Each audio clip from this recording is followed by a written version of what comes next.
sometimes it's funny because the whole forward to this new book, I'm trying to describe how a war story can actually be crazier than fiction. And so that creates its own writing challenge because you're writing shit that nobody would even make up. It's so outlandish. And so this is almost the opposite, where you're like, well, I want to make the fiction more realistic, but sometimes I need to make the real situation a little like fiction, soften it down a little bit because it's just too weird to make any sense. It's like, how do you find that ground?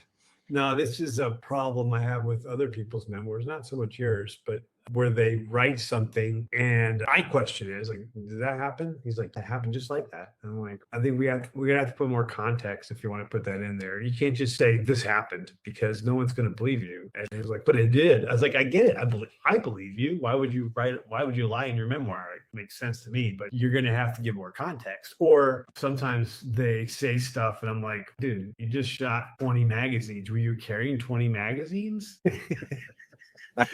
He's like, I was like, well, I was like, okay, like, come on, let's just make it a little bit realistic here. I don't know anyone who carried 20 magazines. It's pretty heavy and it takes a lot of 10 is a lot. 10 is a shitload of magazines. Like 300 rounds is heavy and it takes up all the pockets. You're like 20. I don't even know what the hell I'd do with 20, but I try to defer on the memoir world. This is just my TTP. I try to defer to making myself look less heroic and probably more understated than maybe it even really was. Maybe it was cooler than that. But I try to go with understated because I'd rather err on the side of like, okay, this is if I'm gonna look, I would rather look fucked up than try to make myself look extra cool or to make anybody else around me look fucked up. So I'll just take the hit on that.